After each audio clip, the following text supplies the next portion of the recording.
এই অঙ্কটাতে বলেছে যদি x plus 1/x plus 2 equals to 0 হয় তবে দুটো অঙ্ক কি এক নম্বরটা বলেছে তবে x⁻27 প্লাস 1/x⁴ এর মান কত এবং 2 নম্বর 1 plus x plus x⁴ plus x⁶ plus x⁻15 plus x⁻30 এর মান নির্ণয় করো। এখানে দুটো অঙ্ক। তো অঙ্কটা দেখলে মনে হয় যে একটু জটিল প্রকৃতি হবে, আসলে কিন্তু একদমই সোজা। লক্ষ্য করো কীভাবে করছি।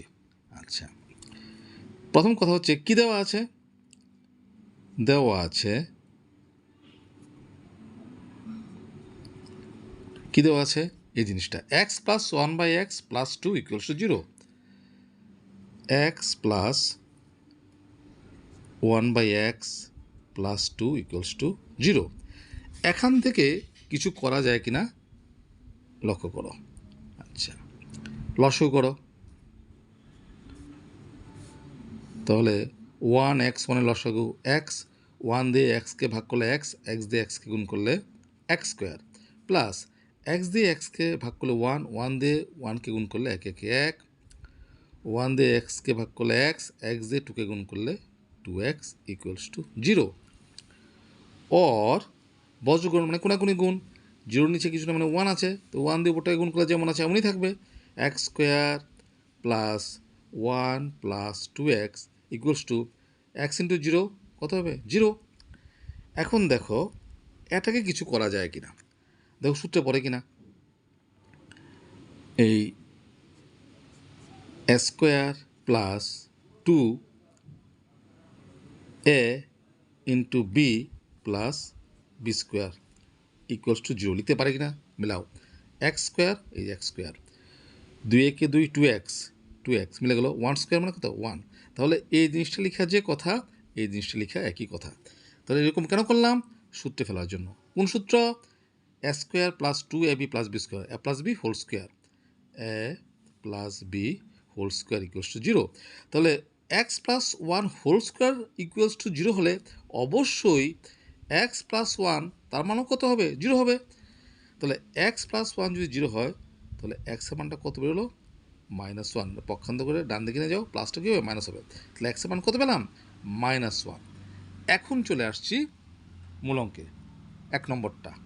আচ্ছা, কী বের করতে বলেছে, x⁻27 প্লাস 1/x⁻54 তার মান x⁻27 প্লাস 1/x⁻54 তার মান বের করতে বলেছে। আচ্ছা, ইকুয়ালস টু মান বসে দিই, এক্স মানে একটু আগে বেড়েছে কত -1, তাহলে এক্সের জায়গায় কী লিখবো -1, তার পাওয়ার কত 27 প্লাস 1 এই যে এক্স, এক্সের মান কত -1 তার পাওয়ার কত 54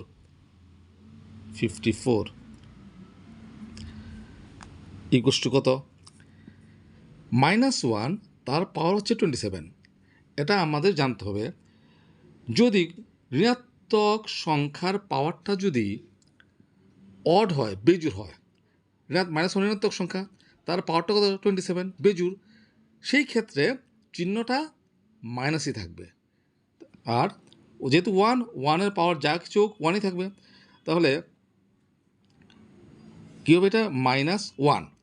আবার বুঝিয়ে দিচ্ছি, কোনো ঋণাত্মক সংখ্যার পাওয়ার যদি বেজোর হয় তাহলে চিহ্নটা মাইনাসই থাকবে। আর 1 এর পাওয়ার আমি যাই লিখি না কেন তার মান কত হবে 1ই হবে, প্লাস 1 এখানে আছে কত -1⁻54। এখানে ঋণাত্মক সংখ্যা -1 তার পাওয়ার 54 মানে জোড় সংখ্যা, তাহলে ইভেন নাম্বার। তাহলে ঋণাত্মক সংখ্যার পাওয়ার যদি জোড় হয় সেই ক্ষেত্রে চিহ্নটা পাল্টে যাবে, পাল্টে গিয়ে মাইনাসটা কী হবে প্লাস হবে। আর 1-এর পাওয়ার 54 কত হবে 1ই হবে, তার মান 1। তাহলে কত হচ্ছে, উপরে হচ্ছে -1, এদিকে আছে 1/1 মানে কত 1, তাহলে -1 প্লাস 1 ক্যান্সেল কত 0। তাহলে x⁻27 প্লাস 1/x⁻54 তার মানটা কত বেরোলো 0। এ হচ্ছে 1 নম্বরের আনসার। 2 নম্বরটা খুব সহজ, কী আছে 1 plus x plus x to the power 5 plus x to the power 6 plus x to the power 15 plus x to the power 30 এটার মান বের করতে বলেছে। আচ্ছা, আগের মতো 1 প্লাস এক্সের মান কত? -1, একটু আগে বের করেছি, বসিয়ে দাও। -1 প্লাস এক্সের মান -1 তার পাওয়ার 5 প্লাস এক্সের মান -1 তার পাওয়ার 6 এক্সের মান -1 তার পাওয়ার 15 এক্সের মান -1 তার পাওয়ার 30।